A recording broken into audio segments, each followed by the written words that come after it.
Halo sobat terkasih dalam Tuhan Yesus Kristus, berjumpa kembali dengan saya di channel ini. Terima kasih buat teman-teman yang selalu setia mendukung perkembangan channel ini dengan cara subscribe, like, komen, dan share. Tuhan memberkati kita. Sobat terkasih, kembali kita akan mencerdaskan para polemikus, para muslim yang selama ini yang hanya mengejar bisa berbahasa Arab tetapi tidak mengerti apa artinya. Mereka lebih sibuk untuk tahu bagaimana cara membaca dalam bahasa Arab daripada mengerti makna dan juga asal muasal dan arkeologi daripada imannya. Teman-teman tidak perlu kebaperan begitu ya. Nah, kita bisa melihat bahwa apa yang terjadi baru-baru ini adalah pembubaran terhadap iman kekristenan. Kenapa mereka ini seolah-olah lebih berhak begitu ya. Nah, kali ini teman-teman kita kembali mencerdaskan para muslim supaya mereka tidak buta begitu ya. Jangan kepanasan teman-teman. Mari kita pasang telinga, simak teliti. Ini dia videonya teman-teman. Ya, kalau kita ngomong Lampung orang-orang nggak ngerti ya. Ya.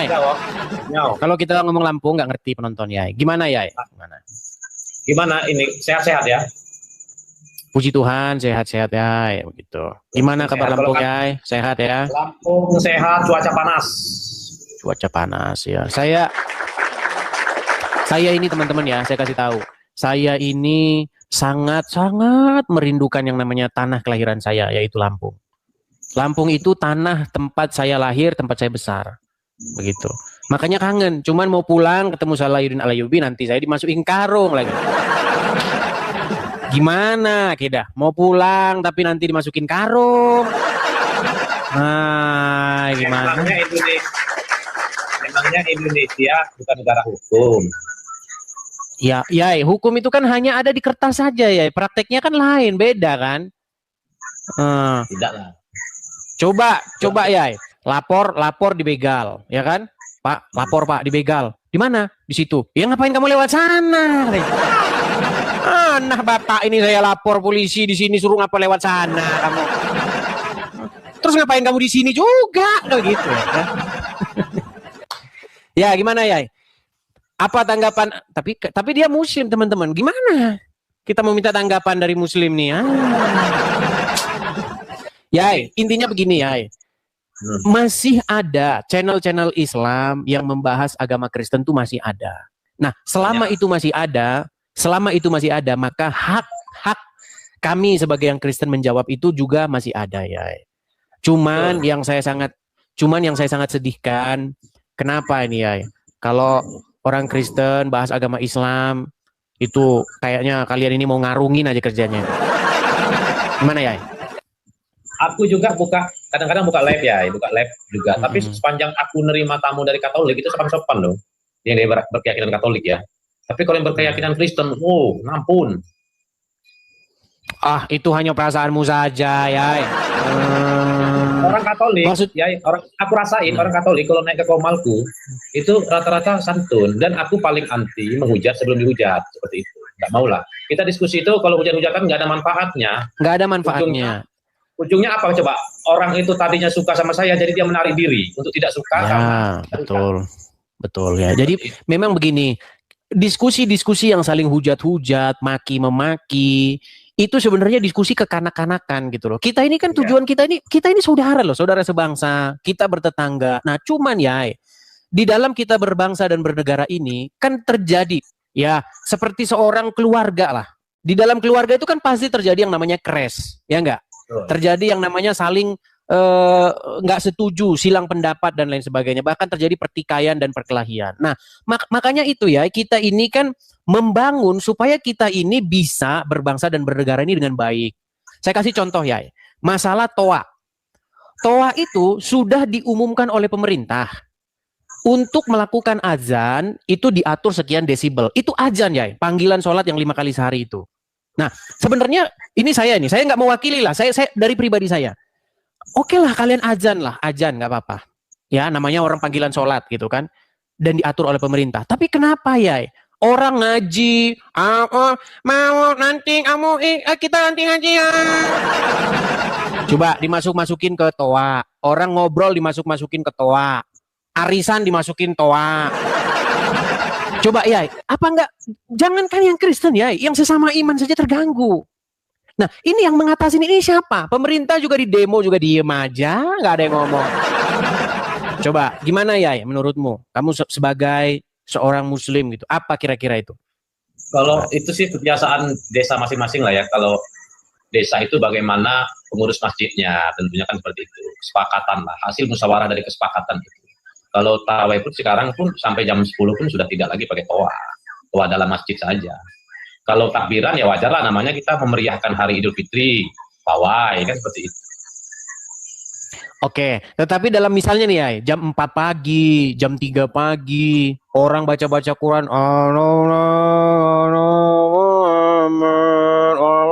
dimasukin toa ya, orang lagi tidur sakit jantung ya dibikin ya. Gimana? Tapi itu enggak sih ya, karena rata-rata yang seperti itu pas mau sahur aja. Kalau biasanya kalau subuh itu 10-15 menit sebelum azan. Mungkin beda di sana. Beda di sana ya. Beda di sana. Banyak lapor. Itu bukan hanya subuh, bukan hanya sahur bulan puasa aja. Bukan hanya itu. Di hari-hari biasa ya. Seperti itu. Nah, makanya saya bilang, padahal kan di dalam Quran itu ada ayat yang berkata, atiullah wa atiur rasul wa ulil amri minkum. Iya kan? Tetapi yang kehebat mau nih dapat baca Quran. Iya namanya udah lapong kedah. Udah lapong aja wae.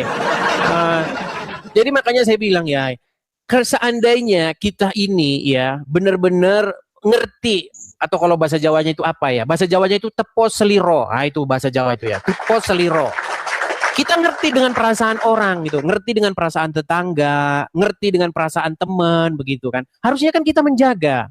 Coba ada nggak sih umat muslim yang melakukan gebrakan seperti itu gitu loh. Bukankah beribadah itu kepada yang di atas dan juga kepada sesama manusia. Kalau misalnya orang Islam semua seperti itu, apa nggak enak kita? Yang muslim-muslim bahasin agama Kristen, dibiarin aja, malah didukung-dukung. Ya kan? Giliran dijawab, ngamuk. Penjarakan, ini gimana dunia ini ya? Gitu loh. Coba. Tapi sebenarnya begini, makanya peringatan untuk teman-teman yang buka komal, kalau dia belum menguasai keilmuan, tidak usah buka komal. Kenapa? Karena pertama, dia akan menyampaikan dengan ngawur, baik teman Islam maupun teman Kristen. Yang kedua, ciri-ciri orang yang menghujat itu orang yang tidak memiliki ilmu. Kenapa? Karena dia tidak bisa jawab, sehingga emosi yang dikedepankan. Begitu ya. Coba kalau orang yang paham dengan ilmunya, dia pasti akan menyampaikan, bernarasi dengan ilmu. Kalau masalah diskusi lintas agama ini tidak bisa kita halang-halangi karena memang komalnya ribuan dan ratusan orang yang berapologet, entah itu apologet beneran, entah itu apologet abal-abal. Iya, kalau selama diskusi nggak masalah, namanya kan diskusi. Masa orang mau cuma diskusi politik aja, masa orang mau berdebat soal politik saja, kita nggak bisa lah, ya kan? Debat. Cuman kenapa sih ketika terjadi diskusi itu selalu yang dipersekusi itu adalah kaum minoritas? Satu-satunya, lu betul ya, satu-satunya. Dan itu saya baru tahu itu ya, dalam sebuah debat, bayangkan, di dalam sebuah debat antara Islam dan Kristen, terjadi penangkapan terhadap pendebat Kristen itu. Ini kan miris sekali, padahal itu debat. Begitu loh. Mungkin debatnya itu, dia debat terus menghujat, dibuat video, tidak ada daftarnya. Sama itu ya kalau masalah itu. Lawan debatnya juga lawan malah ketawa-tawa ya. Intinya yang saya bilang memang seperti itu. Contoh-contohnya jelas nyata itu ya. Ya, di mana Abdul Somad dia pernah mengutip sebuah kalimat gimana dia mengatakan begini, haleluya, dengan mengejek begitu. Ya kan? Nah, itu seperti itu yang menentukan itu mengejek, yang menentukan itu mengeluarkan perasaan kebencian itu siapa? Masa kalian sendiri? Harusnya kan hakim.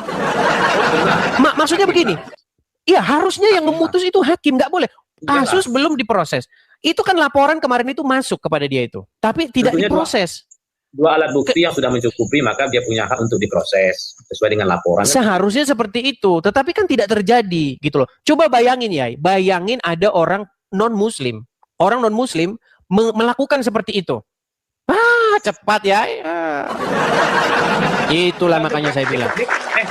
Komal-komal ini saya perhatikan banyak juga kok yang mereka teman-teman Kristen buat nama akun Muhammad pedofil akunnya. Ada juga yang buat seperti itu. Iya, masalahnya dilaporkan nggak? Ada nggak laporannya kan begitu? Kalau ada laporannya kemudian tidak diproses, nah baru Kiai bisa ngomong begitu. Ini laporan nggak ada. Dulu Abdul Somad itu yang masuk laporan polisinya itu banyak. Tetapi kenapa? Polisi tidak berani mengambil tindakan. Kenapa? Ya, nanti umat marah.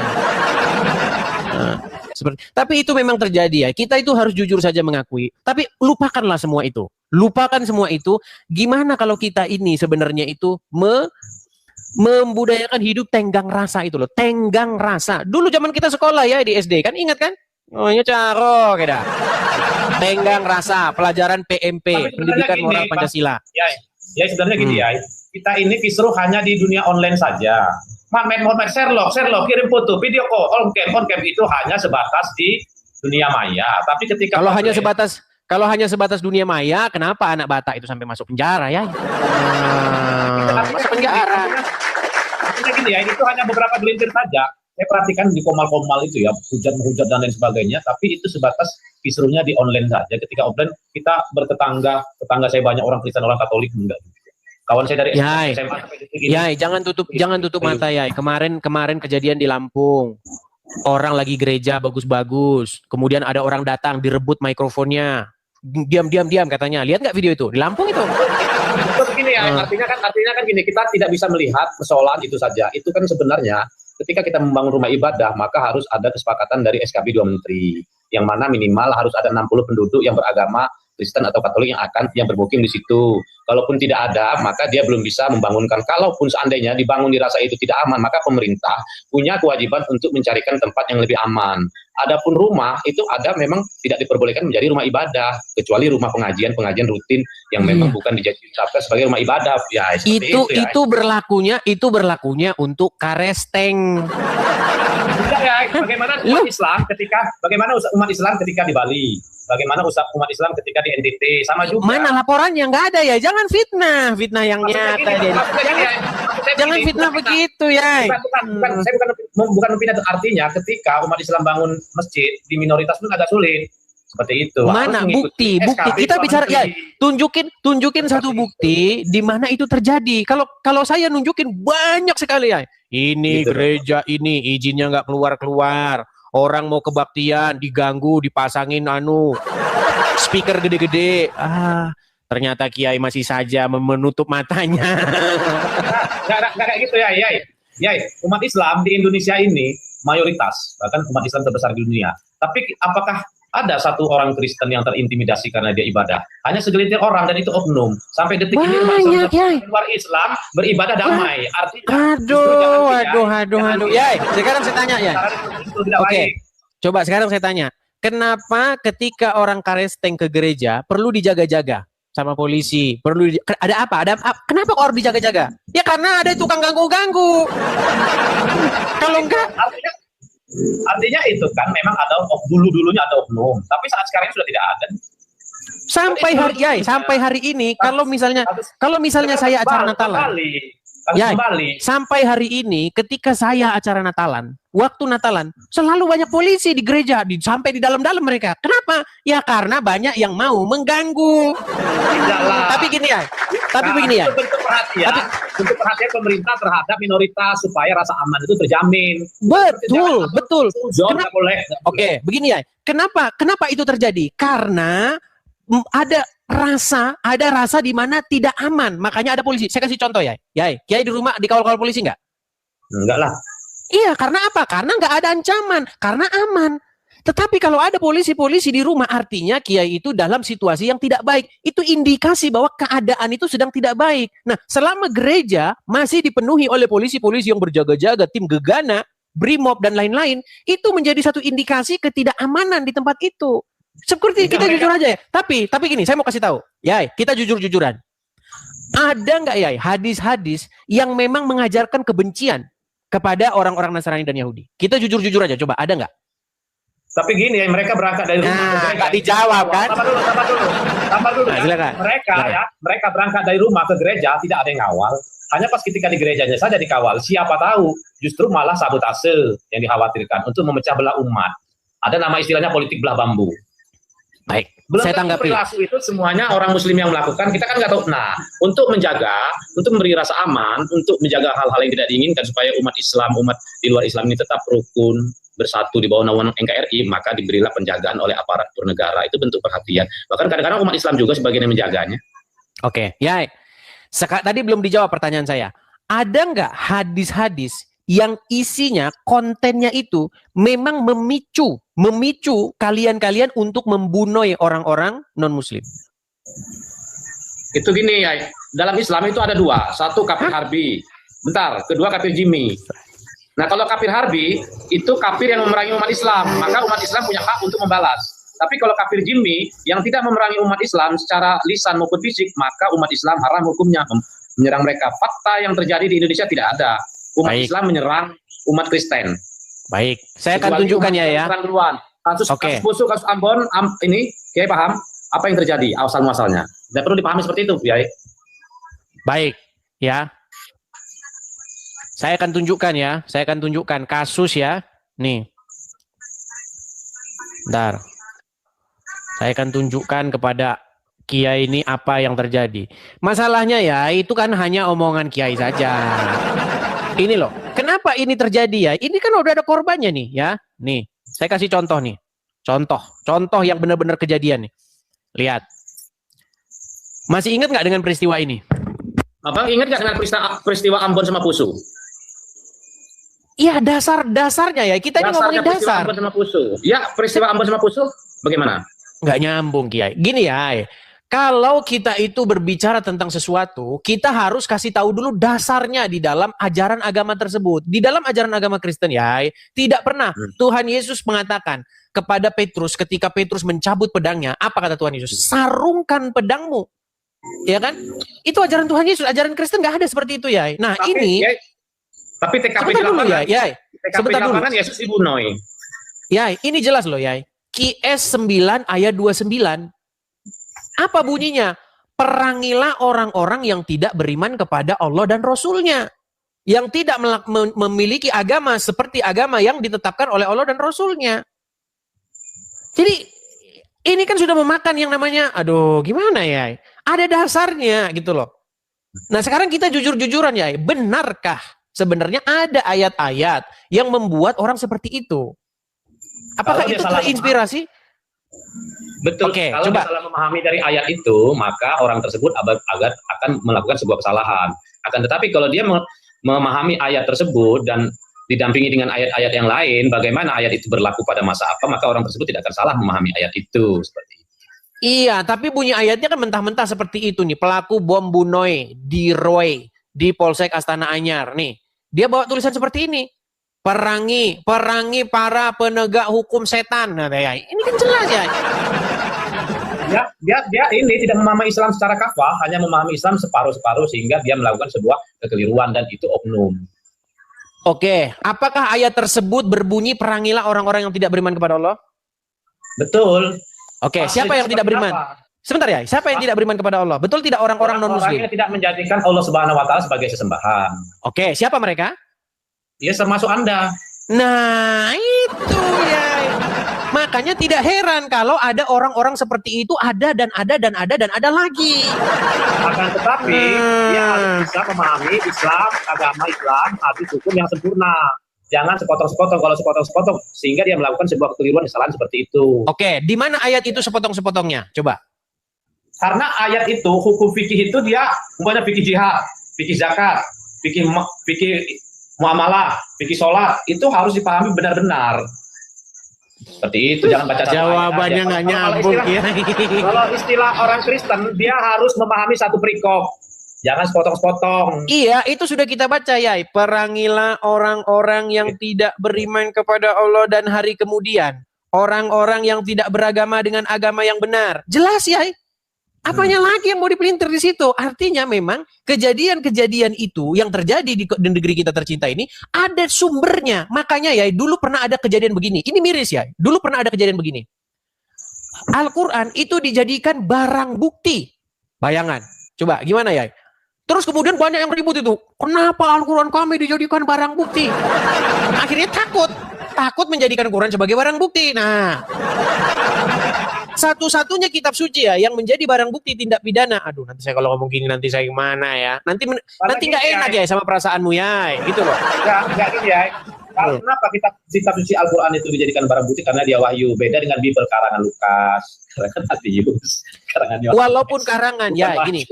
walaupun karangan tidak pernah ada sejarahnya. Kadang-kadang direvisi gitu kadang-kadang.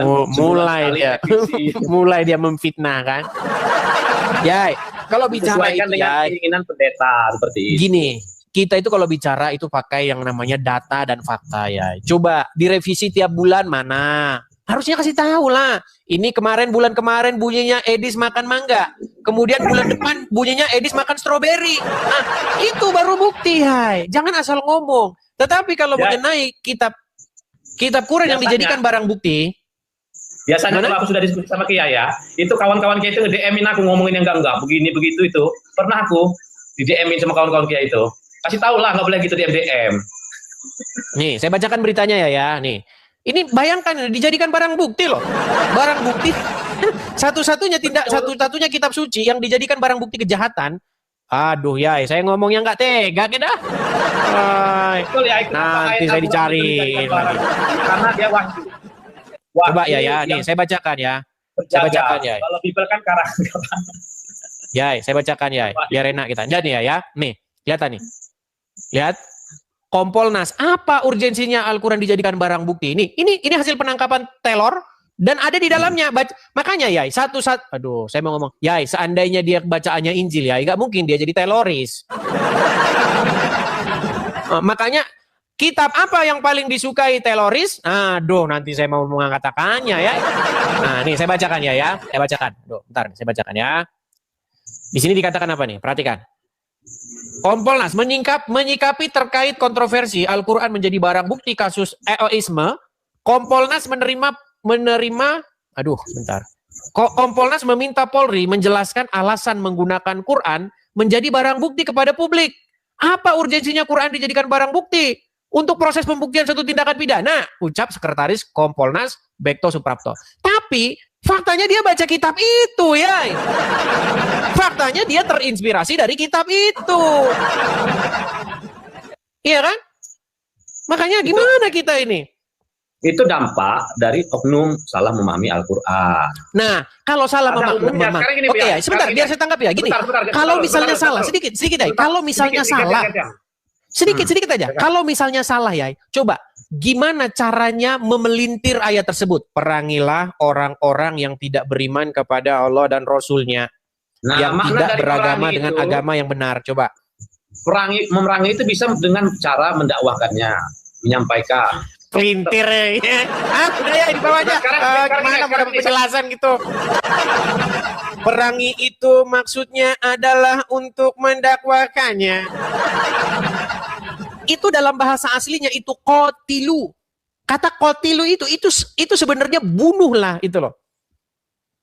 Itu sama dengan pembukaan di dalam surat Al-Maidah 76 atau berapa itu yang dikatakan wama qataluhu, mereka tidak membunuhnya. Sama itu qataluhu sama itu. Aduh, dakwahkanlah. Tapi itulah teman-teman. Tapi kita sebenarnya tidak pernah urusan dengan itu semua gitu loh. Nggak pernah urusan. Nah, ini adalah tugas kalian, wahai teman-teman muslim. Gimana caranya biar hal yang begini tuh nggak terjadi dan terjadi dan terjadi dan terjadi? Gimana caranya biar ini di stop? Makanya ada program dari pemerintah namanya program deradikalisasi. Seperti itu supaya tidak ada orang-orang yang seperti itu. Nah, inilah tugas pemerintah. Ya, puji Tuhan lah ya, kalau kita lihat tuh angkanya memang ya menurun kalau dibandingkan dengan yang lalu-lalu, ya kan? Tapi tetap saja sebenarnya masih ada itu di bawah rumput, ya, masih ada. Seperti itu. Jadi teman-teman sekalian, sebenarnya ya intinya itu adalah urus agama kalian, kami urus agama kami. Selama kalian masih urus agama kami, selama itu saya jawab-jawabin. Tapi kalau saya jawab-jawabin ya jangan marah. Dijawab marah. Ya. Oke, kita kasih naik ada Samsudin. Kita mau bahas polling Edis TV malah lari ke sini. Ya, Samsudin. Selamat malam. Selamat malam, Bang. Silakan, Bang. Nyalakan kamera dulu. Yes. Nyalakan kamera dulu, Bang. Samsudin. Sudah. Belum. Saya sudah kirimkan Sudah. undangan untuk menyalakan kamera, coba diterima di situ, simpan. Ya. Jadi Bang Edis, saya ini cuma tidak mau diskusi masalah agama. Saya menyambung tadi masalah Poso. Saya menyambung masalah Poso karena saya Nggak ada kami ngomongin Poso tadi. Kami tidak ngomongin Poso. Ada tadi yang Ustaz. Ada tadi yang Tidak, Ustaz. kami Saya itu setuju. berbicara begini, Samsudin, dengarkan gini. Kalau orang Iya, iya. ribut, Iya. orang tawuran di jalan. Kalau ngomongin orang ribut, orang pawai itu apa namanya, pawai partai politik ya, partai A dengan partai B ribut di jalan. Kita nggak ngomongin itu. Itu adalah hal-hal random yang bisa terjadi. Tapi kita bicara mengenai pemantiknya. Apakah memang ada di dalam ajaran Anda, di dalam kitab suci Anda maupun dalam hadis, hal-hal yang membuat orang-orang agama Anda itu melakukan hal yang demikian? Coba, kita jujur-jujuran. Ada nggak ayat-ayat seperti itu yang bikin orang kalau baca, langsung mereka mau perangilah? Coba, ada nggak? Silakan. Begini Bang Edis, kalau saya ini terlepas dia agama apa saja, jadi intinya cuma dua saja, kerjakan perintah jauhi larangan. Cuma itu saya tidak mau campur ya masalah apakah dia agama apa. Cuma masalah Poso ini tadi saya mau kasih tahu Mas Edis yang sebenarnya ini orang Poso dulu ini mayoritas Muslim, mayoritas. Jadi kita tidak ada punya rencana apa-apa mau menyerang. Kan saya ini keluarganya mama orang Kristen, papa Gorontalo saya, mama orang Poso asli, orang Kristen. Jadi karena kita tidak punya ada rencana mau apa-apa, kita ini yang digosok duluan, yang dibantai duluan. Nah, makanya kalau kita tidak dibantu dari saudara-saudara yang dari Jawa dulu, bukan itu yang kita bahas. Aduh, ini loh, saya kasih Anda ini bukan itu. Itu kalau masalah seperti itu nggak jelas itu Ya. nanti. Maksudnya yang kita bahas tuh pemicunya. Apakah pemicunya itu terinspirasi oleh kitab suci gitu loh. Saya kasih contoh ini. Anda tahu nggak ini siapa? Tahu ini siapa? Seorang perempuan yang bercadar ini tahu? Tahu. Nah, makanya Anda nggak banyak nggak taunya. Nih, ini adalah seorang tidak kucampur dengan. Nah, bukan, maksud saya begini loh. Ada orang-orang seperti Zakiyah ini dan itu jumlahnya terjadi terus-menerus, terjadi lagi dan lagi. Bukankah Anda sebagai seorang muslim merasa prihatin dengan yang seperti ini? Kenapa sih kok ada umat kita yang kerjanya gini terus? Datang bawa pistol ke Mabes Polri, datang bawa motor, bawa BOM ke Polsek begini. Kan yang terjadi seperti ini. Kenapa tidak ada satu gebrakan di antara kalian ini untuk biar nggak ada lagi orang-orang yang kayak begini? Dia ini, coba sekarang saya tanya sama Anda. Sebentar, gini pertanyaan saya begini. Ya. Apa buku yang dibaca oleh Zakiyah? A. Quran, B. Injil. Artinya saya tidak ikut campur masalah itu. Saya bilang saya nggak jujur. Anda tidak jujur, Pak Samsudin. Anda harusnya jujur loh. Yang dibaca adalah kitab apa yang dibaca?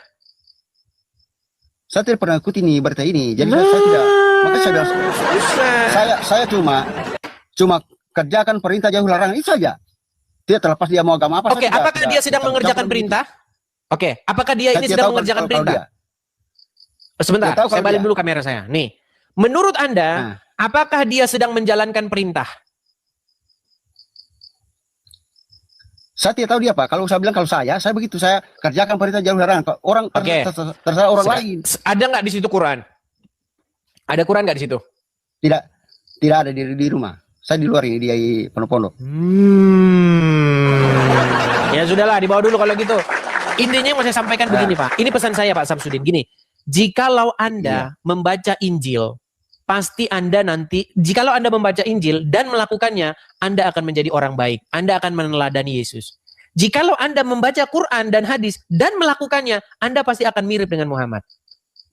Begini, pernahkah Yesus membawa pedang, membawa golok dan para pasukan untuk memaksa orang masuk Kristen nggak loh? Masuk Kristen nggak loh? Pernah nggak? Nggak pernah. Pernah nggak Yesus melakukan yang demikian untuk merampas harta orang? Nggak pernah. Tapi jujur dan jangan menipu diri sendiri. Pertanyaan saya, pernahkah Muhammad membawa sepasukan orang dengan kuda, dengan pedang untuk menyerang orang lain dan memaksa mereka masuk Islam? Pernah dilakukan nggak itu? Mungkin pernah. Iya. Tapi pernah nggak dia pernah nggak dia menjarah harta orang dengan membawa agama? Saya tidak tahu. Saya putarkan video ini supaya Anda tahu, karena banyak orang yang tidak tahu. Gini, baik yang Islam, baik yang Kristen, banyak yang beragama itu hanya ikut-ikutan. Cuman ikut-ikutan dia. Aslinya dia nggak tahu apa yang diimaninya. Banyak. Dan saya harus jujur mengakui, itu terjadi baik dari dalam agama Islam maupun Kristen. Coba dengarkan ini ya. Nih. Ya. Sebentar. Coba dengarkan ini. Saya tidak bohong. Coba Anda dengarkan. Berapa jumlah, ya? Nih, perhatikan. Tak kurang dari 50.000 keping uang dinar. Zaman Nabi tak ada duit kertas. Zaman Nabi itu uangnya di dinar. Uang dinar itu satu keping berarti 4,25 gram. 4,25 gram emas itu kalau sekarang 4 juta sekian. Karena 1 gram sekarang sudah 1 juta sekian. Tapi karena kita udah lama kenal, harga lama aja lah, 2 juta aja lah. 50.000 keping kali 2 juta. Kalau di total sekarang rupiah, berapa dapat Nabi waktu perang Badar tahun kedua itu? 50.000 keping kali 4,25 gram kita hargai 2 juta. 100 miliar. 100 miliar itu berapa persen untuk Nabi? Wa'lamu annama ghanimtum min syai'in fa inna lillahi khumusahu. Nabi Muhammad mendapat jatah rampasan perang khumus, khamsah 5, khumus 1/5, 20%. 20 miliar dari perang Badar. Nah, 20 miliar. Makanya dia seorang miliarder dari hasil rampasan perang itu. Makanya seorang ustadz namanya Ustadz Felix Xiao pernah berkata, parfumnya Muhammad itu cuma 70 juta. Bayang, dia seorang miliar, itu beda jauh karakternya dengan Yesus. Jauh sekali. Makanya saya gini, ketika kalian memulai untuk mau berdebat dengan saya, kita main bongkar-bongkaran nih. Makanya saya cuma pesan, ikutlah kepada Yesus. Yesus berkata, akulah jalan dan kebenaran dan hidup. Jadi ikut Yesus, Pak Samsudin. Kalau Anda ngikutin yang itu, ya susah Anda nanti. Artinya kalau saya punya prinsip begini, mau kita ikut siapa, sepanjang kita punya perbuatan itu tidak baik kepada alam sekitar, kepada siapa saja, pasti kita nanti tidak baik jadinya. Berarti Anda tidak mendengar apa yang saya katakan. Ketika Anda mengikut Yesus, maka Anda akan meneladani dia. Mirip dengan Yesus, betul? Ketika Anda mengikut Muhammad, Anda akan meneladani Muhammad. Sehingga tingkah laku Anda mirip dengan Muhammad, betul? Betul. Iya, sekarang lihatlah. Yang mana yang menjadi role? Yang mana yang harus menjadi role model bagi kita? Apakah Muhammad atau apakah Yesus? Coba, itu hati nurani Anda yang menjawabnya sendiri. Hati nurani Anda. Gimana? Terdiam. Kalau saya punya prinsip, karena namanya Nabi itu semuanya bagus. Apakah bagus menyerang kampung orang lalu mengambil istri-istrinya dari situ? Ya sudahlah, dibawa dulu saja lah kalau begitu. Ya, sama Nabi, itu aja pesan saya. Kalau Bang ya jangan diterus-teruskan lah, nanti juga capek juga kita bahas. Tapi itulah yang saya bilang, teman-teman.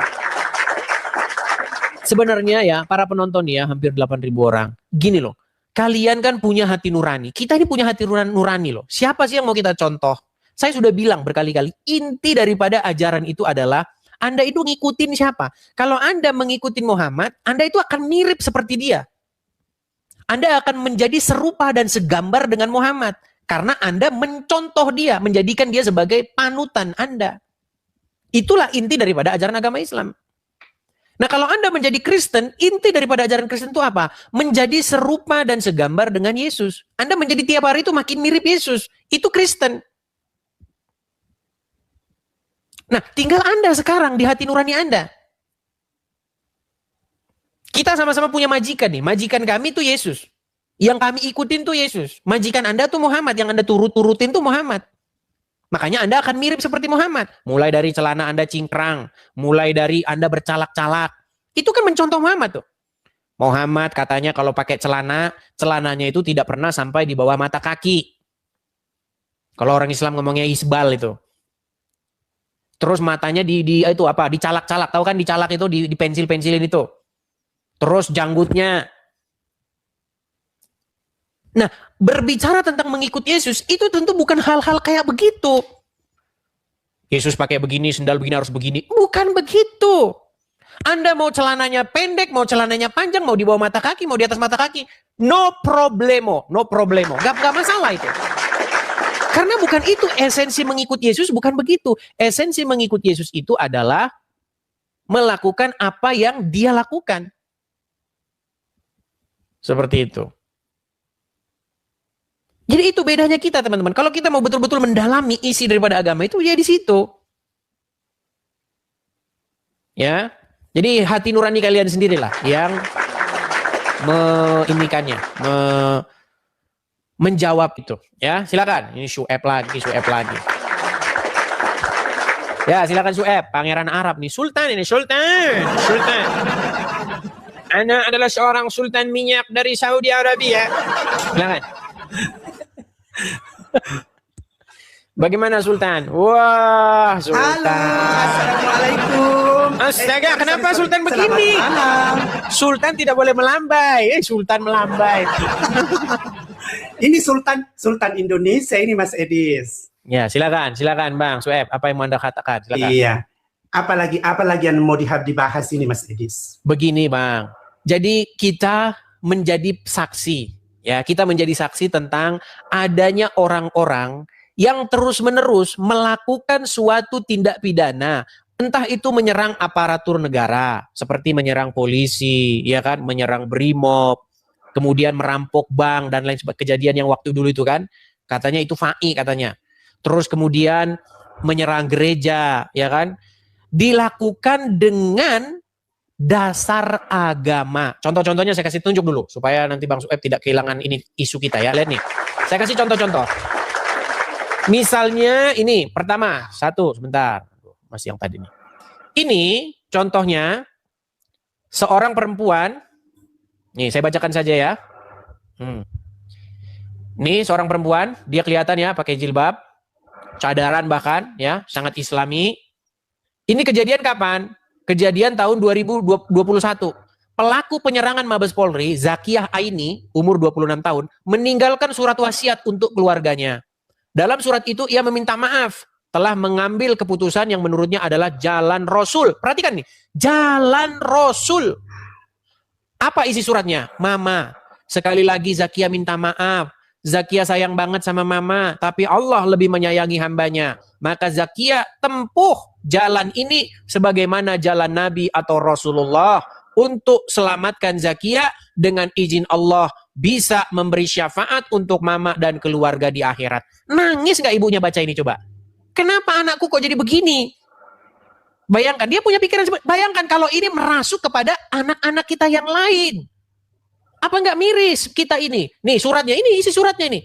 Nih, aku sedih baca wasiatnya, dia cuman korban cuci otak nih. Coba nih, ya kan? Nah bagaimana ini? Apakah ini memang ajarannya sesuai dengan Quran atau tidak? Coba Anda jelaskan. Silakan, saya balik dulu kamera saya. Mungkin Mas Edis, kali ini kita bahas yang lain aja ya. Nah, ketakutan gitu. Tidak. Karena itu memang betul. Karena itu memang betul ajarannya ya. Tidak. Oke, kalau tidak dibantah, Bang Syueb, ini penting loh. Ini edukasi penting ini untuk para generasi muda kalian. Supaya tidak jadi orang-orang seperti ini. Supaya tidak ada lagi orang tua yang kehilangan anaknya. Supaya tidak ada lagi orang tua yang seperti itu terjadi kepada diri mereka. Kasihan loh. Coba. Oke, baik. Silakan. Mas Edis. Jadi terkait dengan kejadian yang 2021 itu ya. Ya, itu mungkin seorang wanita itu kalau dalam Islam itu ada namanya jihad fi sabilillah. Berarti benar yang dilakukan dia. Jihad fi sabilillah. Perang di jalan Allah. Benar saja. Tuh kan? Iya. Serem kan? Berarti anak tersebut masuk surga dan bisa memberi syafaat kepada orang tuanya supaya masuk surga. Iya, mungkin ada hadis yang dia baca. Lihat tuh, Pak Polisi, bagaimana ini program deradikalisasi, Pak? Tuh, bagaimana ini? Yang dia baca sehingga dia mau aplikasikan apa yang dia pernah pelajari. Tapi tidak semuanya kok orang Islam seperti itu, Mas Edis. Oke, saya kasih satu surat nih ya. Seperti itu jawaban saya. Mungkin kita bahas yang lain aja, Mas Edis. Ini jangan bahas yang ini. Sebentar, ini isu penting loh. Ini vital loh. Vital ini. Nih, kalau sambil saya tunjukkan surat ayatnya ya. Nih ya, bentar. menurut menurut hukum Islam, apakah kita, menurut agama Islam, apakah kita memutuskan perkara berdasarkan apa yang diputuskan Allah? Halo? Iya betul, iya betul. Bentar ya. Saya kasih tunjuk. Sabar. Oke, itu ada di dalam Quran, surat Al-Maidah ayat 47. Nih, saya tunjukkan ayatnya ya, surat Al-Maidah ayat 47. Kenapa mereka bisa seperti itu? Ini masalahnya nih. Nih, Al-Maidah 47. Dan hendaklah orang-orang pengikut halo, Mas Edis. Gimana? Mas Edis, coba baca ayatnya itu, jangan terjemahannya saja. Coba baca ayatnya. Mulai baca-baca Arab kalau gini. Loh, begini saja, apakah artinya salah? Begini, Bang. Bang Sueb, kalau terjemahannya salah, artinya cuma saya mau dengar Mas Edisnya itu baca ayatnya, karena Mas Edis mengaku kan saya mulai dengar kalau 100 kali Mas Edis baca Al-Qur'an. Iya, yang saya baca. Nah, kan Mas ini Bang saya Sueb mau pembuktian. Saya mau pembuktian dari Mas Edis bahwa apa betul itu dia mempelajari Al-Qur'an itu selama 13 tahun itu. Dibuktikan dong. Bang Sueb, saya tidak pernah mengklaim bahwa saya adalah orang yang ahli membaca huruf Arab. Tidak pernah. Gini aja. Iya, Saya beri saja sebentar. Gantian dong, kan tadi udah ngomong. Gantian dong. Gini. Saya memberikan tantangan. Barang siapa yang bisa menunjukkan video di mana saya mengklaim bahwa saya ahli membaca huruf Arab, saya terjun dari Monas. Saya tidak pernah mengatakan itu. Yang saya katakan adalah saya mempelajari agama Islam. Saya mempelajari Quran. Nah, yang kalian pelajari bukan agama Islam dan bukan Al-Quran. Yang kalian pelajari adalah membaca huruf hijaiyah. Beda ya. Begini, Sueb, ini kita harus jujur. Tidak selamanya dong. Bukan hanya huruf hijaiyah saja. Bang Sueb, gini ya Bang ya. Begini Bang. Ilmu Al-Qur'an apa bedanya mempelajari Al-Qur'an dengan mempelajari huruf hijaiyah? Ya beda lah. Nah, kalau orang mempelajari huruf hijaiyah, dia mempelajari bagaimana membaca huruf alif, ba, ta, sa, ja, dan seterusnya. Ho, dan seterusnya. Itu belajar membaca huruf hijaiyah. Makanya setelah mereka selesai baca, ditanya apa artinya? Nggak tahu kok, tanya saya. Itu. Tetapi ketika saya mempelajari Quran, saya baca artinya. Karena yang penting bagi saya adalah maknanya, artinya, apa pesannya, bukan bagaimana cara baca hurufnya. Gimana? Nah, begini Mas Edis. Jadi dalam mempelajari Al-Quran itu, jadi yang mendasar itu dipelajari itu dari huruf hijaiyahnya dulu. Karena kapan salah penyebutan huruf, maka otomatis salah arti. Begitu. Jadi makanya Mas Edis tidak boleh menyepelekan mempelajari huruf hijaiyah itu seolah tidak penting. Oh, tidak begitu Mas Edis. Baik, saya tidak bilang tidak penting. Yang saya bilang, justru kalau terlalu penting artinya lupa dibaca. Nah, coba, apakah di sini terjadi kesalahan terjemahan? Makasih KSP, makasih. Apakah di sini terjadi kesalahan terjemahan? Di sini dikatakan ya, dan hendaklah orang-orang pengikut Injil memutuskan perkara menurut apa yang diturunkan Allah di dalamnya. Perhatikan, ini intinya nih. Barang siapa tidak memutuskan perkara menurut apa yang diturunkan Allah, maka mereka itu adalah orang-orang yang fasik. Betul? Nah, kalau seseorang memutuskan perkara tidak berdasarkan Quran, fasik nggak orang itu? Iya. Oke, saya balik sekarang.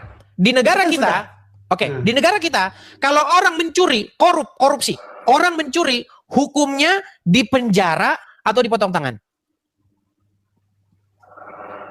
Sebenarnya kalau menurut undang-undang Al-Quran atau dalam Al-Quran itu seharusnya dipotong tangannya. Fakta'u aidiyahum.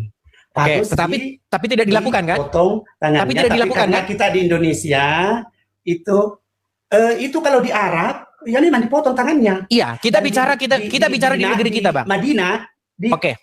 Ya, saya ngerti, Bang, saya ngerti. Itulah. Di negara kita, sedikit Bang Sweb. Bang Sweb, di negara kita, orang yang mencuri tidak dipotong tangannya, tetapi dikurung badannya, betul? Iya. Oke, apakah itu memutuskan perkara berdasarkan apa yang diturunkan Allah? Itulah masalahnya. Nah, makanya banyak orang-orang sebenarnya ingin merubah dasar negara kita, ingin mengganti negara kita ini jadi negara syariat, makanya diperangi. Makanya mereka sebut oknum-oknum. Makanya mereka sebut ya, orang-orang tersebut, saya katakan oknum ya, karena tidak semua. Ya, tapi jumlah yang sedikit ini bisa mempengaruhi semua ini. Ya, ini tinggal bom waktu yang meledak saja. Ya, saya ini termasuk orang yang memperhatikan gerakan-gerakan bawah tanah ini. Jadi ada orang-orang dari golongan Islam tertentu yang radikal yang ingin mengganti dasar negara kita Pancasila menjadi syariat Islam. Makanya mereka berusaha memerangi aparatur negara dengan mengatakan mereka sebagai togut. Makanya di mana dilihat polisi, disitulah mereka mau membunuh. Nah, pertanyaan saya, ini menjadi pertanyaan dasarnya. Seperti yang terjadi kepada Zakia tadi. Apakah yang dilakukan Zakia tadi itu berjuang di jalan Allah, fisabilillah? Karena ia ingin memerangi orang-orang yang itu togut itu tadi, yang tidak mau menjalankan syariat Islam. Coba jawab dulu.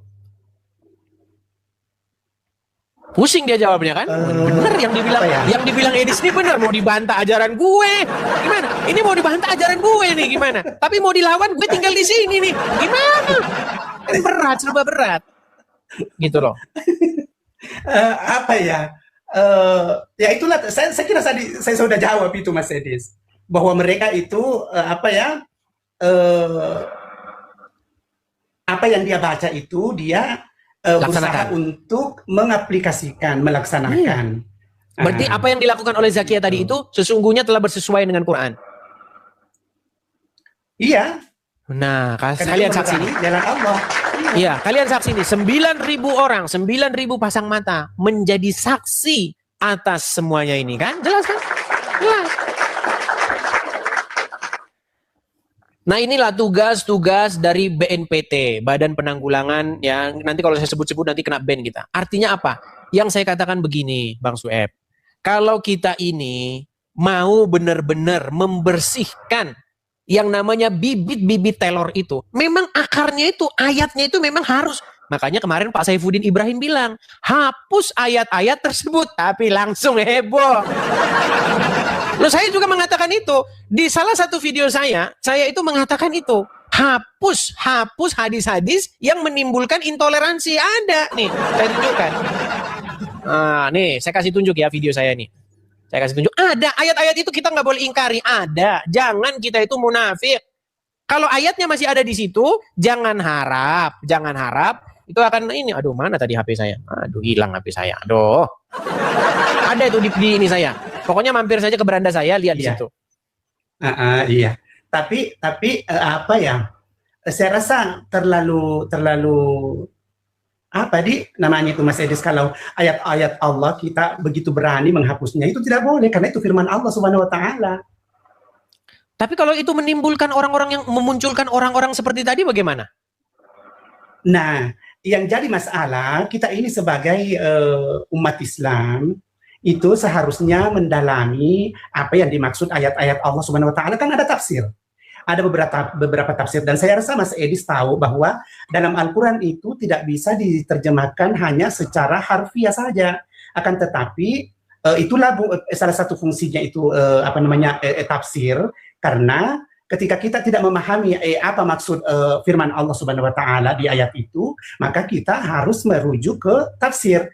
Yang kedua juga, Mas Edis tentu tahu bahwa tafsir Al-Qur'an itu ada beberapa. Karena tafsir Al-Qur'an itu ada yang menafsirkan dari segi linguistiknya, Al-Qur'an ditafsirkan dari segi fikihnya, Al-Qur'an ditafsirkan dari segi maknawinya, dan banyak-banyak lagi tafsir yang tapi Bang Sueb sendiri, begini Bang, Al-Qur'an ini.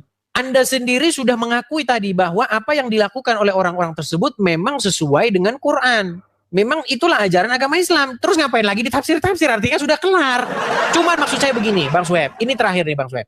Kalau memang seperti itu, Bang Sueb pun setuju. Karena ada satu ayat yang berbunyi, masuklah kamu ke dalam Islam secara kafah, betul? Ada nggak? Ya. Coba, berarti tidak boleh orang Islam itu menjadi Islam itu separuh-separuh, nanggung-nanggung, nggak boleh, betul? Harus penuh, betul? Iya. Ya, makanya pentingnya. Makanya Aceh mereka berjuang untuk mendirikan hukum syariat Islam. Karena apa? Karena mereka ingin melaksanakan syariat Islam. Makanya dibuatlah hukum syariat Islam di sana. Nah, makanya sebenarnya kalau memang seperti itu, ya kalian saja yang melaksanakan syariat itu. Kami jangan, kami kan bukan muslim. Contoh. Kalau ada seorang namanya Muhammad, siapa begitu muslim, korupsi, potong tangannya itu. Biar berhenti dia. Kalau itu saya setuju. Kalian laksanakan bagi kalian, begitu. Itu saja solusinya. Cocok itu. Bagi kalian. Supaya apa? Berkurang itu koruptor-koruptor itu. Seperti itu. Amin. Karena kalau di penjara, ngabis-ngabisin duit anggaran. Habis anggaran bikin. Iya. Udah dia korupsi, kita lagi yang majakin ngasih makan dia. Itu. Makanya menurut hukum kalian, itu kalian lakukan terhadap kalian sendiri. Kami yang Kristen, yang ini enggak. Kami kan bukan muslim. Gitu. Cuman takutnya nanti kalau dibikin hukum gitu, yang dari muslim jadi Kristen semua nanti. Repot itu. Semoga saja tidak, Mas Edis. Selama umat Islam itu memahami Al-Quran dan hadis, insya Allah, saya rasa tidak. Itulah yang saya coba. Baik. Masuk Kristen. Walaupun Mas Edis selalu menggiring orang-orang Islam yang masuk di komalnya Mas Edis, bahwa umat Islam itu dua robnya. Tidak akan mungkin. Kemarin kan sudah itu. Diulang lagi. Iya. Udah, gini. Bang Sueb, ini poin penting juga yang Anda sampaikan ini. Menarik tadi statement Anda mengatakan, supaya umat-umat Islam itu melek akan isi Qur'annya. Karena terus terang saja, saya sebagai seorang pengkaji Al-Quran, saya sebagai orang yang sangat-sangat mendalami isi Quran, saya melihat memang orang Islam tidak menjalankan isi Al-Quran. Yang dijalankan oleh orang Islam menurut saya bukan Al-Quran, tetapi kitab karangan para ulama. Loh, coba. Al-Quran memerintahkan untuk beriman. Sebentar, ini bagus nih. Al-Quran memerintahkan untuk beriman kepada Injil nggak? Al-Quran, iya, artinya begini Mas Edis, seorang Islam, siapapun itu yang mengaku sebagai Islam, tidak sempurna keislamannya, keimanannya, bila mana dia tidak mempercayai bahwa kitab Injil itu ada. Nah, sekarang Nabi Isa alaihissalam sebagai utusan Allah. Sekarang, apakah lalu kenapa sekarang di rumah-rumah orang Islam tidak didapati kitab Injil? Karena apa? Karena yang dibaca umat Islam justru kitab-kitab yang datang sesudah Quran. Seperti contoh tadi itu, ya kan? Jikalau kamu bertemu Wahyudi dan Nasrani di jalan, desaklah mereka ke jalan yang sempit. Persempitlah jalan mereka, ya, dimanapun kamu jumpai mereka. Coba tuh, itu kan isi daripada hadis kan? Sehingga apa? Sehingga padahal dulu Mas hadis apa dulu, karena di dalam Sahih Muslim banyak. Iya, di dalam Sahih Muslim, Sahih Bukhari. Bang Sueb, di dalam Sahih Muslim, Sahih Bukhari itu jelas sekali loh. Di situ jelas tertulis bahwasanya kalau Anda bertemu dengan orang Wahyudi dan Nasrani di jalan, pepet mereka, desak mereka ke jalan yang sempit. Padahal. Nah, begini Mas Edis, itu benar Mas Edis. Itu barangkali penafsiran menurut Mas Edis, tapi bukan perlu kita kaji itu hadis. Begini Mas Edis, karena hadis juga itu pasti ada asbabul wurudnya. Dalam keadaan apa sehingga hadis Nabi itu keluar seperti itu? Apa kejadiannya waktu itu? Itu kan ada namanya asbabul wurud. Jadi kita ini juga tidak bisa serta-merta menafsirkan sesuai dengan logika kita. Harus merujuk ke asbabul wurud. Terus pakai logikanya siapa? Waktu itu. Kita justru harus Mas Edis begini Mas Edis kan saya perhatikan di komal-komalnya itu selalu mengandalkan logika. Tidak. Ini loh, masa kita tidak mengandalkan logika? Kita ini manusia. Lihat nih, di dalam di dalam Sahih Muslim. Saya bacakan dulu sebentar. Di dalam Sahih Muslim nomor 2167 dikatakan, ini Arabnya. Apa dikatakan? Dari Abu Hurairah radhiyallahu anhu, Rasulullah shallallahu alaihi wasallam bersabda, janganlah kalian memulai salam kepada Yahudi dan Nasrani. apabila kalian bertemu salah satu dari mereka, maka desaklah ia ke jalan yang sempit. Jadi makanya saya tidak heran setiap ada orang bangun gereja, susahin izinnya, gangguin mereka, suruh mereka bikin gereja di atas gunung sono. Ini karena apa? Karena disuruh kalau kalian ketemu dengan salah satu dari mereka Yahudi dan Nasrani, desak mereka ke jalan yang sempit. Makanya saya bilang, kalian telah mempercayai kitab-kitab yang datang sesudah Al-Quran ini sehingga kalian memusuhi. Padahal di dalam Al-Quran dikatakan apa? Apa dikatakan dalam Al-Quran? Sesungguhnya Quran itu datang untuk membenarkan apa yang datang sebelum Al-Quran. Yaitu apa? Yaitu Injil. Jadi Quran menurut Al-Quran harus sejalan dengan Injil. Kalau tidak sejalan dengan Injil ya nggak usah dipercaya. Gimana? Coba cari asbabul wurudnya yang hadis tadi. Coba apa? Apa asbabul wurudnya? Tidak ada di situ asbabul wurudnya. Pokoknya kalau kalian bertemu dengan mereka, desak mereka ke jalan yang sempit. Gimana? Asbabul wurudnya. Al-Quran. Pasti ada asbabun nuzulnya. Begitu Mas Edis. Jadi kita tidak bisa serta-merta menerjemahkan secara letter-let saja, tapi harus kita lihat sejarahnya itu. Apa sejarahnya hadis Nabi sehingga. Ya sudah, coba jelaskan kepada saya. Kalau begitu coba jelaskan kepada saya apa sebab musababnya sehingga dikatakan seperti itu oleh Muhammad? Wallahu alam, karena saya belum pernah juga. Wallahu alam bishawab. Itu jawaban macam apa? Itu mengecewakan umat yang nonton. Bang Sueb, 80% penonton saya ini adalah para penonton muslim yang diam dan menunggu jawaban-jawaban daripada ustadznya. Tetapi ustadznya tidak ada yang memberi jawaban sehingga mereka hidup di dalam kebimbangan yang nyata. Oke lah Bang Sueb, kita lanjut lagi. Begini Bang Sueb, saya tidak melihat Anda menjawab pertanyaan saya. Saya melihat Anda justru melemahkan akidah dan melemahkan iman orang-orang muslim yang menonton di sini. Oh tidak Mas Edis. Tidak Mas Edis. Mungkin orang Islam yang menonton kali ini bisa menilai bahwa mungkin dalam ilmu hadis saya dangkal dalam hal ini. Tapi insya Allah ada orang-orang Islam yang lebih profesional dari saya. Tapi intinya ya, marilah kita nih Bang Sueb, antara kita berdua ini, ayo kita bersepakat bahwasanya Quran datang bukan untuk menyalah-nyalahkan Injil, betul? Betul? Nah, kan nggak mau dia mengakui, betul nggak? Tidak. Bang Sueb, intinya begini, Quran tidak datang untuk menyalah-nyalahkan Injil. Justru Quran datang membenarkan apa yang datang sebelum Al-Quran, yakni Taurat dan Injil. Membenarkan dan menyempurnakan. Apanya yang disempurnakan? Loh, coba sekarang saya tanya. Kalau memang Quran datang untuk menyempurnakan, pertanyaan saya, menurut Al-Quran, berapa jumlah murid Isa dan siapa nama-namanya? Oh, kalau itu maaf saya kurang tahu itu Mas. Iya, apanya yang disempurnakan tuh apanya? Bagaimana menyempurnakan? Masa yang menyempurnakan tidak lebih tahu daripada yang disempurnakan? Coba baca Injil sebentar.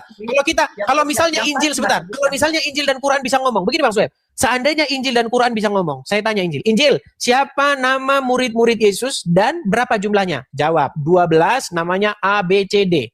Tanya Quran. Al-Quran, sebutkan berapa jumlah murid Nabi Isa dan siapa nama-namanya. Quran pasti akan ngomong, ya nggak tahu kok tanya saya. Gimana Anda ini? Ya sudahlah Bang Sueb.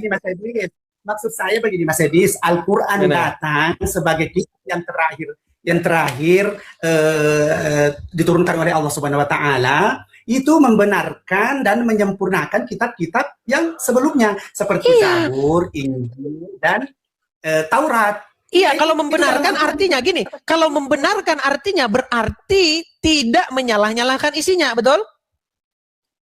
Iya, cuma kenapa sekarang yang terjadi justru umat? Kenapa sekarang yang terjadi justru umat malah menyalah-nyalahkan Injil? Coba Abdul Somad ngomong gimana? Injil yang sekarang tidak ada, udah salah. Quran datang membenarkan Injil Abdul Somad. Gimana? Statementnya Ustaz Abdul Somad, karena sekarang Injil itu kan sudah mengalami perubahan. Tapi kalau Oke, kitab sebutkan ayat Quran gini. terdahulu, Sebutkan ayat Quran yang mengatakan bahwa Injil sudah mengalami perubahan. Di ayat Quran mana? Nggak ada. itu dengan adanya apa namanya perjanjian baru lah, perjanjian lama. Bukan ayat mungkin- Quran. Gini, mungkin ayat Quran yang menyatakan begini. Ayat Quran yang menyatakan bahwasanya Injil sudah berubah-ubah, ada nggak? Tidak ada. Nggak ada. Justru ayat Quran berkata, tidak ada seorang pun yang mampu merubah-rubah firman Allah. Ada nggak orang yang mampu merubah firman Allah? Ya tidak ada dong. Tidak ada. Terus Injil firman Allah tidak. Ya firman Allah, tapi yang Kenapa Anda penganutnya katakan itu- dirubah-rubah? Artinya statement Anda melawan kitab suci Anda sendiri. Tapi intinya beginilah Bang Sueb, supaya kita tidak panjang-panjang lebar. Begini Bang Sueb, apakah Anda menerima pengajaran daripada Yesus? pengajaran. Anda Saya terima ada nggak apa yang... Al-Quran kok. Oke, sekarang saya tanya sama Anda, apakah Anda mau mengikuti Yesus? Bukan mengikuti, tapi saya mempercayai bahwa Yesus itu adalah putra Ya, Maria. Anda ikuti tidak? Oke. Baik, pertanyaan saya, Tapi kalau mengikuti kenapa ajarannya, Anda ajarannya itu kan ada Al-Quran. Saya Nah sebagai orang ini Islam. makanya saya bilang mereka tidak percaya. Makanya saya bilang mereka bilang Yesus itu bohong. Anda bohong. Begini Mas, bukan begitu Mas Edis. Maksudnya kami itu mempercayai bahwa Nabi Isa alaihissalam itu adalah Rasul Allah yang diutus kepada umatnya. Tapi Oke, apa bukan kitabnya? kita mengikuti ajarannya. Apa kitabnya? Begitu. Apa kitabnya? Kitabnya apa? Ya Injil. Oke, Injil. kenapa Anda tidak percaya isi kitabnya? Meninggal dunia. Udah, dipikirin dulu saja itu. Pikirkan saja dulu sana. Ada dalam Al-Quran, Udah, Mas Edis. saya turunkan, dipikirkan dulu Bang Sueb. Bang Sueb ini kebanyakan mengeyelnya. Mengeyel terus ya. Iya. Sudah jelas-jelas tidak dibeda-bedakan katanya. Tetapi yang diikutin cuman Muhammad saja. Itu pun bukan Muhammad yang diikutin adalah Bukhari. Silakan Wakanda. Rahmat Afandi Siregar. Makasih Awing, makasih. Silakan Rahmat Afandi Siregar. Halo. Silakan Bang, nyalakan kamera dulu. Kamera dulu Bang. Halo? Bentar, sabar dulu. Udah? Belum. Belum.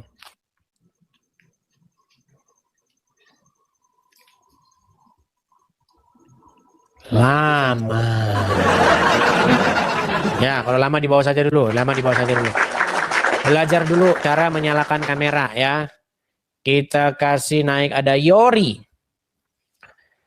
Ya, silakan Yori. Kita udah 11:30 malam ya teman-teman ya ternyata ya. Halo Yori. Bentar ya, aku lagi nyalain kamera. Oke, silakan. Oke, Yori. udah. Halo. Foto profilnya di Yerusalem. Enggak, itu cita-cita aku. Oh, Itu cita-cita cita-cita. aku, iya dong. Silakan Yori. Halo sebelumnya, aku menyapa semuanya. Ternyata di sini banyak orang Muslim juga ya. Banyak. Sebelumnya aku nggak pernah sih selama ini nungguin live-nya Bang Edis, karena biasanya jujur yang suka nonton itu orang tuaku, papi mamiku yang sangat suka nonton Edis TV. Cuma belakangan memang aku sesekali nengok lah. Cuma malam ini memang paling lama karena aku ngantri buat naik. Jadi aku mau nggak mau nungguin. Thank you ya Bang Edis. Aku nggak pengen debat, tapi malam ini aku kepingin nyampein sesuatu juga sih di sini ya, karena ternyata banyak saudara Muslim yang dari tadi aku lihat, banyak banget. Pertama-tama aku mau berterima kasih buat Bang Edis karena puji Tuhan 35 tahun aku jadi orang Kristen dari lahir ya. Betul apa yang kata apa yang Bang Edis bilang, kalau kita tuh nggak cuma Islam, kita Kristen juga kadang kita ikut-ikutan, ya kan, karena kita lahir Kristen, jadi ya udahlah kita agama Kristen gitu. Dan aku bersyukur banget karena beberapa kali aku nengokin live-nya Bang Edis, aku jadi terpacu untuk juga mencari tahu, untuk juga belajar gitu loh, supaya kita nggak jadi Kristen yang ikut-ikutan. Dan beberapa hari ini jujur ya, dari beberapa omongan-omongan Bang Edis yang kemarin soal pipis ontak lah segala macam, itu aku mencoba akhirnya belajar juga, aku cari, aku baca. Dan di sini aku naik bukan untuk menghakimi apapun ya, buat teman-teman saudara Muslim, tapi hari ini saya mau menyampaikan sedikit hasil belajar saya beberapa hari ini. Setelah saya belajar, saya baca sedikit hadis yang saya dengar dari Bang Edis. Kemudian saya memang sudah baca Alkitab ya. Kita orang Kristen, menurut saya kita orang Kristen, kita jangan cuma suka debat-debat aja kalau kita nggak baca Alkitab. Kita harus baca Alkitab juga ya teman-teman Kristen semuanya di sini. Jadi saya akhirnya menengok ke hadis, ke Al-Quran juga karena Bang Edis, dan di sana saya dapat suatu pelajaran penting. Saya lihat saya membaca secara lumayan utuh untuk yang case pipis onta itu. Dan di situ karena dia mencuri, kemudian kan dipotong tangannya, dipotong ya, kakinya. Jadi ceritanya mereka itu datang kepada Muhammad mengadu karena sakit. Nah, terus disarankan oleh Muhammad untuk mendatangi kandang onta dan meminum air kencingnya di sana. Iya. Setelah itu justru malah kawanan-kawanan ternaknya itu dibawa lari dan penggembalanya itu dibantai begitu. Iya, dibantai. Terus kemudian kan yang melakukan itu kan ditangkap, dipotong tangannya, dipotong kakinya, dipotong kakinya, dicongkel matanya juga. Saya baca itu dan saya mau ngomong secara garis besar ya. Satu hal yang paling penting yang saya pelajari ketika saya mencari tahu itu semua, bahwasannya saya bersyukur sekali kenal sama Tuhan Yesus. Buat teman-temanku, saudara Muslim yang ada di sini semua yang hari ini lihat live ini. Satu hal, saya sebagai orang Kristen 35 tahun umur saya, ketika saya membaca itu, saya tidak menghakimi kalian, cuma saya melihat satu hal perbedaan yang saya temukan bahwa memang benar Yesus itu nggak ada tandingannya, Yesus itu tidak ada yang bisa menyaingi. Karena apa? Teman-teman Muslim jangan cuma sibuk buat baca ayat Al-Quran yang bahasa Arab ya. Kalau tadi kita bahas juga, kalau memang kalian meyakini bahwa memang kalian datang itu untuk menyempurnakan Injil gitu kan, Al-Quran untuk menyempurnakan Injil, maka kalian juga harus baca Injil lah kalau saya mau saran gitu. Daripada repot-repot belajar bahasa Arab, mending kalian baca bahasa Indonesia juga. Kalau memang butuh Alkitab, bilang aja sama saya, nanti saya kirim. Sekarang udah nggak perlu lagi. Sekarang sudah zamannya paperless. Udah nggak perlu lagi kertas-kertas. Download. Iya, tinggal download di Android. iPhone Anda, Android Anda, download udah ada gitu. Iya, betul. Saya ngomong gitu karena memang saya juga saya kategori orang yang memang masih baca Alkitab fisik sampai sekarang ya. Tapi kalau misalnya teman-teman ada yang mau butuh Alkitab fisik, nggak apa-apa. Bisa chat saya kirim. Nggak apa-apa, saya juga nggak apa-apa untuk melakukan itu. Jadi lanjut lagi, setelah saya merenungkan, saya baca, saya menggali, mungkin nggak sedalam Bang Edis, tapi yang saya temukan satu adalah Yesus itu berbeda, teman-teman semua. Tidak ada yang seperti Yesus, tidak ada yang menyaingi apa pribadinya. Ketika kita lihat di Al-Quran, kita lihat di hadis ya teman-teman Muslim, teman-teman semua, teman-teman Kristen juga, Muhammad ngajarin mengampuni nggak? Muhammad ngajarin mengampuni juga, ada ayatnya Al-Quran sama di hadis juga ada. Yesus ngajarin mengampuni nggak teman-teman? Yesus juga ngajarin mengampuni, tapi satu perbedaan yang saya temukan. Kenapa saya bilang Yesus adalah Mesias? Kenapa Yesus itu bukan manusia biasa, nabi biasa seperti yang orang-orang Muslim percaya? Kenapa saya bilang bahwa Yesus itu memang diturunkan ke dunia ini memang dari Allah sendiri? Kenapa teman-teman? Karena tidak ada satupun manusia di dunia ini yang pribadinya seperti Yesus, teman-teman. Ya, ada yang mau saya sampaikan nih. Mumpung saya masih ingat. Oke, silakan. Yang saya selesaikan benar ya. Saya selesaikan benar. Nabi Muhammad bilang harus mengampuni ya. Ada juga ayat-ayatnya. Yesus juga bilang mengampuni. Tetapi satu hal yang harus teman-teman Muslim tahu dan semua teman-teman Kristen tahu di sini, bahwa hanya Yesus yang konsisten dengan perkataannya dan dengan tindakannya. Dari Yesus hidup sampai Yesus mati di kayu salib, hanya Yesus yang konsisten. Hanya Yesus yang konsisten. Tidak membunuh, Yesus tidak menghakimi, Yesus tidak menyiksa, Yesus tidak menganiaya. Hanya Yesus yang melakukan itu. Oleh sebab itu, malam ini saya merasa kok penting banget. Kayaknya saya nggak tahu, saya harus ngomong di sini biar teman-teman Muslim semua tahu bahwa itulah perbedaannya Yesus, teman-teman. Kalau teman-teman tidak percaya dengan apa yang saya katakan, baca Alkitab seperti tadi yang Bang Edis bilang, sekarang sudah bisa download, sudah bisa di mana-mana. Oke, baik. Silakan Mas Edis, tadi mau bilang apa? Ya, saya tanggapi ya. Gini. Jadi kalau kita meresapi, banyak orang ingin menaklukkan dunia itu dengan senjata. Banyak orang ingin menaklukkan atau memperluas kerajaannya itu dengan pasukan. Ya kan? Negara A, negara B, kerajaan A, kerajaan B, memperluas persenjataannya, memperluas tentaranya. Kita lihat contoh Genghis Khan. Masih ada sekarang? Hilang, nihil. Tidak ada. Bekas-bekasnya pun sudah tidak ada. Ya kan? Kerajaan Genghis Khan hilang.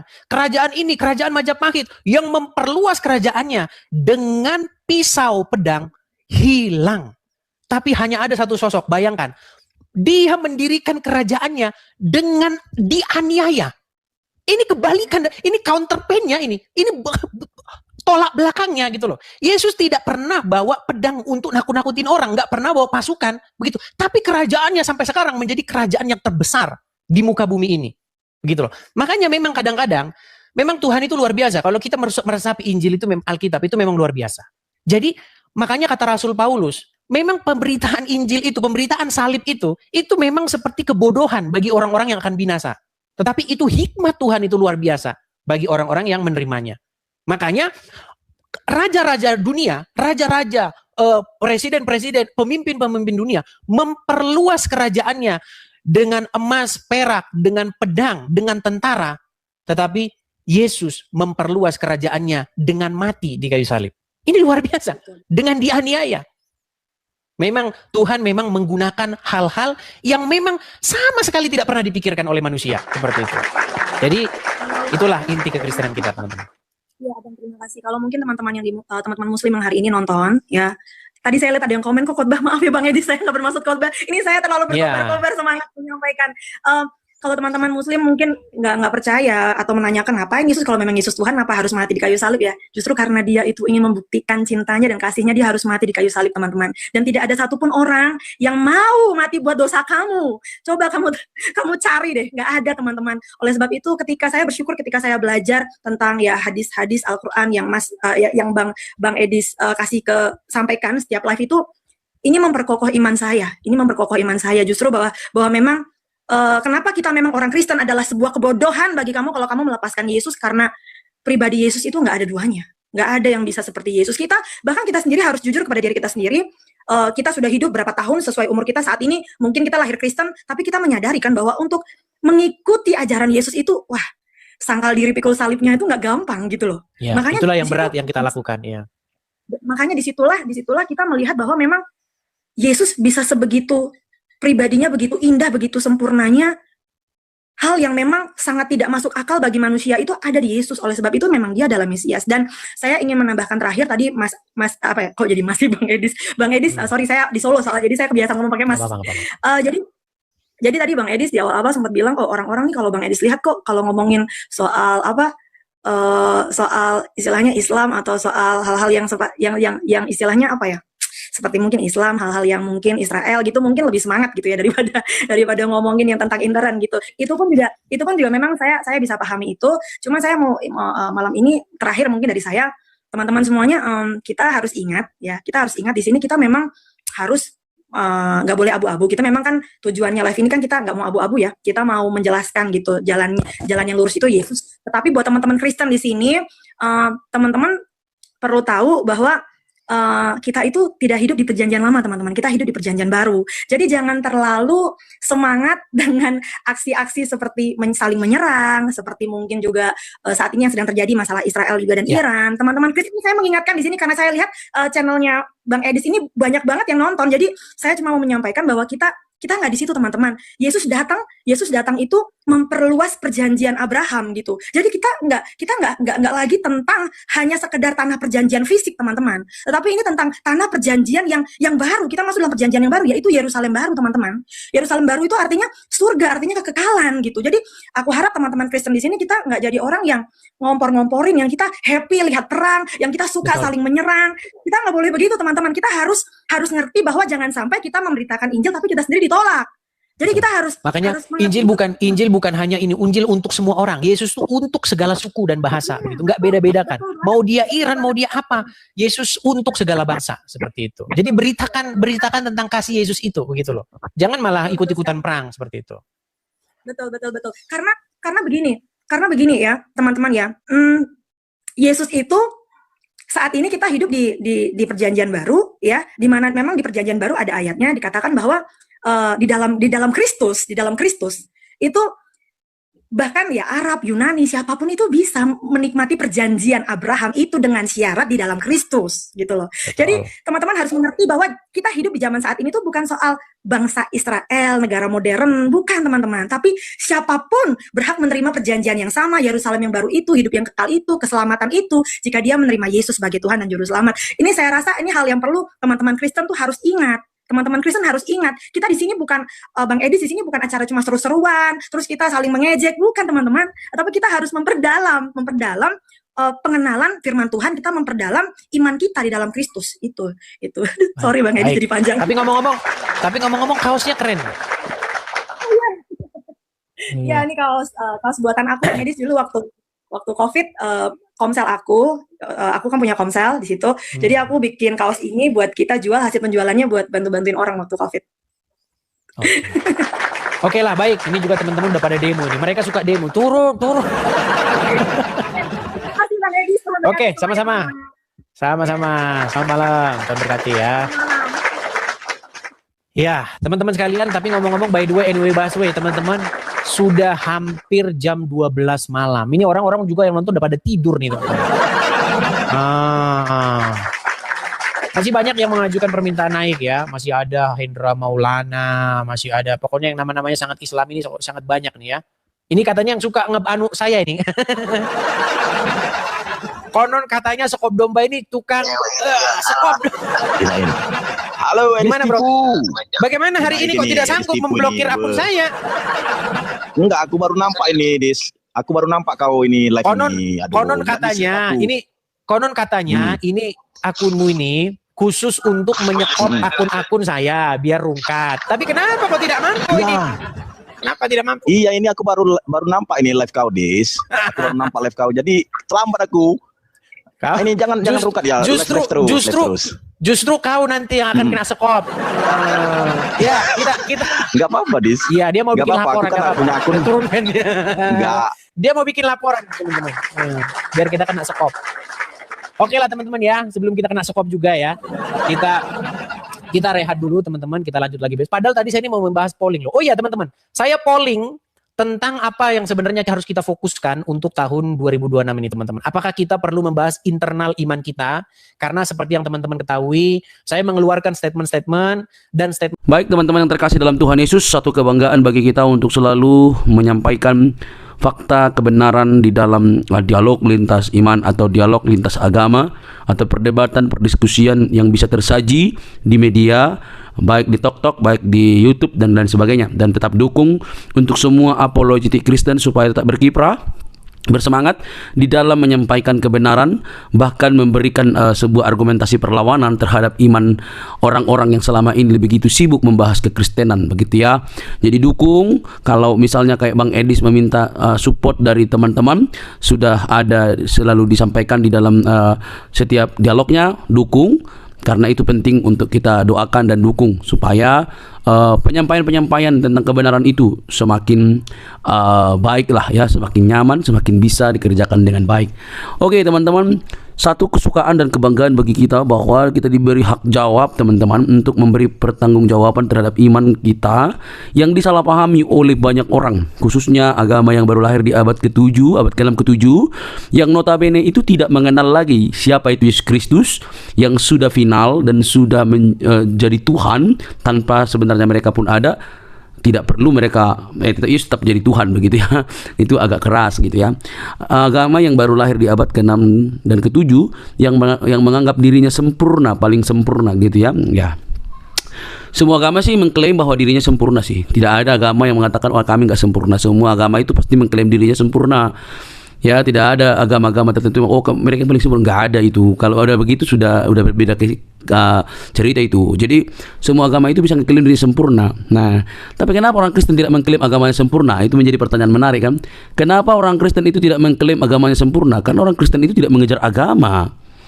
Orang Kristen itu tidak mengejar agama, dan Yesus Kristus tidak datang untuk membuat agama. Itu yang penting Anda tahu. Yesus Kristus itu datang bukan untuk mendirikan agama, bukan untuk mengajarkan agama, bukan. Tapi dia datang untuk keselamatan umat manusia berdosa. Kalau Yesus datang untuk sekedar beragama, yang ngapain dia mendirikan agama Kristen? Dia kan dari golongan Yahudi, suku Yahudi, orang Yahudi, bahkan dia mengikuti tradisi Yahudi. Ya harusnya dia menegakkan Yahudi dong, ya kan? Jadi untuk apa dia mendirikan agama gitu ya? Nah teman-teman yang terkasih, sampai di sini semoga kalian bisa mengerti bahwa kekristenan itu bukan soal agama, tapi soal keyakinan atau iman yang dinyatakan secara mutlak di dalam diri Yesus Kristus sebagai Tuhan dan Juru Selamat pribadi. Jadi Kristen itu pengikut Kristus. Ya, pengikut Kristus itu berarti belajar dari Kristus, hidup oleh karena perkataan Kristus. Jadi harus hidupnya itu sesuai dengan apa yang dikatakan oleh Kristus.